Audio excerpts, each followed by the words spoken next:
अनुपमा के आज के एपिसोड में विनराज अपना टिफिन बॉक्स खोलता है तो देखता है उसमें खाने के लिए कुछ नहीं होता। उसमें अनुपमा ने एक चिट्ठी रखी होती है। काव्य विनराज से कहती है चिट्ठी पढ़ो तो सही, उसमें लिखा क्या है। अनुपमा उसमें लिखती है कि इंडिया की पत्नियां कभी भी अपने पति से आई लव यू कहकर अपने प्यार का इजहार नहीं करती, बल्कि उनका ख्याल रखकर अपने प्यार का इजहार करती हैं। और कहती है कि मैं इसी वजह से पिछली 25 साल से आपका ख्याल रख रही थी, लेकिन अब मेरे दिल में आपके लिए प्यार या इज्जत नहीं बची, इसलिए अब आपका टिफिन बॉक्स भी खाली है। अनुपमा कहती है हम लोग तो गैरों को भी खाना खिला देते हैं, आप तो हम मेरे घर में रहते हैं, मैं आपको खाना खिलाऊंगी, लेकिन अगर आपने किसी भी मेरी फैमिली मेम्बर को तंग करने की कोशिश की तो आपको आपका लंच बॉक्स खाली मिलेगा। कहती है अगर आपको भूख लगी है तो पास्ता खा लेना। ये पढ़कर विनराज बहुत गुस्से में आ जाता है। दूसरे बाबूजी अनु से कहते हैं कि तुम बच्चों को डांस क्यों नहीं सिखाती। किंजल वहाँ आती है और वो भी अनुपमा से यही कहती है। मामा जी और समर भी बाबूजी को सपोर्ट करते हैं कि अनुपमा को बच्चों को डांस सिखाना चाहिए, लेकिन इतने बा वहाँ आती है और कहती है अगर अनुपमा बच्चों को डांस सिखाएगी तो घर का काम कौन करेगा। जिस पर समर बा से बहस करने लगता है, लेकिन अनु उसे रोक देती है। अनुपमा वापस किचन में काम करने जाती है। उसके पीछे पीछे किंजल भी आती है अनुपमा की हेल्प करने। वो अनुपमा की हेल्प करने की कोशिश करती है, लेकिन किंजल को किचन का कोई काम नहीं आता। अनुपमा उसे समझाती है कि काम कैसे करना है। किंजल अनुपमा से कहती है कि बा भी मान जाएगी, पहले आप तो मान जाओ, आगे से सारी मुश्किलें खुद ही आसान हो जाएंगी। तो ये परितोष सुन लेता है। इतने में अनुपमा को विनराज की कॉल आती है। विनराज बहुत गुस्से में होता है। अनुपमा उसकी बात नहीं सुनती और कॉल काट देती है। कॉल कटने के बाद विनराज और भी गुस्से में आ जाता है। दूसरी तरफ किंजल परितोष से पूछती है कि तुम इतने गुस्से में क्यों हो। जिस पर परितोष किंजल से कहता है कि तुम माँ को बार बार ये कहना बंद करो कि माँ को बच्चों को डांस सिखाना चाहिए। माँ एक हाउस वाइफ है। माँ ने पहले भी जॉब करने की कोशिश की थी लेकिन फेल हो गई थी। जिस पर किंजल कहती है कि ज़रूरी नहीं है अनुपमा इसमें फेल हो या पास हो, उनको एटलीस्ट ट्राई तो करना चाहिए। किंजल कहती है अनुपमा को कम से कम ट्राई तो करना चाहिए अपनी ज़िंदगी को अच्छा बनाने के लिए।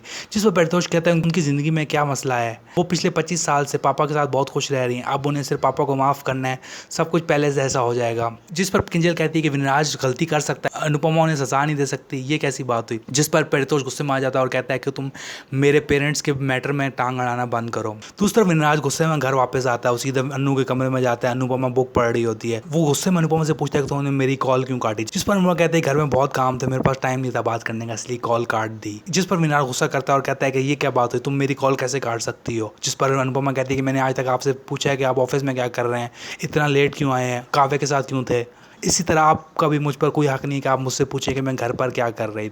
इतने में विनराज अनुपमा को शट अप कहता है और कहता है कि मुझे बताओ कि मेरा लंच बॉक्स क्यों खाली था और ये सब कुछ तुमने क्या लिखा है। जिस पर अनुपमा कहती है आपने लेटर पढ़ा था, आप तो भूखे रहे होंगे। जिस पर विनराज कहता है कि मैं क्यों भूखा रहूँगा, काव्य ने खाना ऑर्डर कर लिया था और मैंने खा लिया था। जिस पर अनुपमा कहती है अच्छी बात है ना, काव्य आपकी केयर करती है, अब मुझे टिफिन बॉक्स की टेंशन लेने की ज़रूरत ही नहीं, काव्य आपके लिए खाना ऑर्डर कर दिया करेगी। जिस पर विनराज अनुपमा से पूछता है अब ये ड्रामा कब तक चलेगा। विनराज कहता है कि तुम भूलो मत, तुम अभी मेरी बीवी और माँ बाबूजी को पता चलेगा तो वो क्या सोचेंगे। जिस पर अनुपमा कहती है कि जब माँ बाबूजी को अपने बेटे के बारे में पता चलेगा तो आप सोचिए उस वक्त आपका क्या होगा। पर अनुपमा विनराज को चढ़ाती है और कहती है आओ अभी चलते हैं, अभी जाके बाबूजी को बता देते हैं कि क्या हो रहा है। जिस पर विनराज कहता है कि जब मेरा दिल होगा मैं बता दूंगा। इतने में अनुपमा जाने लगती है। जिस पर विनराज कहता है कि मेरी अभी बात खत्म नहीं हुई। विनराज अनुपमा को बताता है कि मैं और काव्या बहुत जल्द शादी करने वाले हैं। जिस पर अनुपमा को कोई फर्क नहीं पड़ता और अनुपमा विनराज को कांग्रेचुलेट करती है और कहती है कि आप शादी फिर कब कर रहे हैं, परितोष की शादी से पहले या उसकी शादी के बाद, या परितोष की शादी वाले दिन तो शादी नहीं कर रहे। ये सुनकर विनराज को बहुत गुस्सा आता है।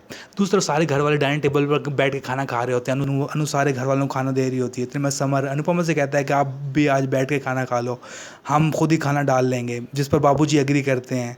जिस पर बा कहती है कि अचानक क्या हो गया। इतने बाबूजी उठते हैं और अनुपमा को खाना डाल के देते हैं। ये देखकर अनुपमा इमोशनल हो जाती है और बा कहती है कि ये क्या बात हुई। जिस पर बा गुस्सा करती है और कहती है कि ससुर बहू को खाना डाल के दे रहा है। जिस पर बाबूजी कहते हैं कि ससुर ने एक बाप अपनी बेटी को खाना खा के दे रहा है। इतने में बा अनुपमा से कहती है कि अब तुम विनराज को खाना डाल दो। इतने में अनुपमा विनराज से कहती है खाना खुद ही डाल लो। ये सुनकर बा शौक हो जाती है। जिस पर अनुपमा कहती है कि विनराज ने मुझे बताया कि आज उन्हें काफ़ी अच्छा लंच करके हैं, उन्हें इतनी भूख नहीं है, इसलिए जितना विनराज का दिल हो वो खाना खा सकते हैं। अनुपमा कहती है कि मैंने डिसाइड कर लिया कि अब मैं बच्चों को डांस सिखाऊं। समर और बाकी घर वाले बहुत खुश होते हैं। जिस पर बा कहती है कि तुम डांस सिखाओगे तो घर के काम कौन करेगा। जिस पर अनुपमा कहती है कि मैं दोनों काम संभाल लूंगा। जिस पर बाप पूछती है तुम्हें डांस सिखाने की जरूरत ही क्या है। जिस पर अनुपमा कहती है कि परितोष की शादी आने वाली है और बहुत खर्चे होंगे। जिस पर इतने बाबूजी अनुपमा से कहते हैं कि जो तुम्हारा दिल करे वो। अनुपमा कब का मैं और भी इंटरेस्ट होने वाला है। अनुपमा डांस कर रही होती है, समर उसकी वीडियो रिकॉर्ड कर रहा होता है। तो विनाज पूरे कमरे में अपनी सॉक्स ढूंढ रहा होता है। उसने ऑफिस जाने के लिए लेट हो रहा होता है लेकिन उसे सॉक्स नहीं मिल रही होती। वो बहुत फ्रस्ट्रेट हो जाता है और अनुपमा कमरे में आता है और म्यूजिक ऑफ कर देता है।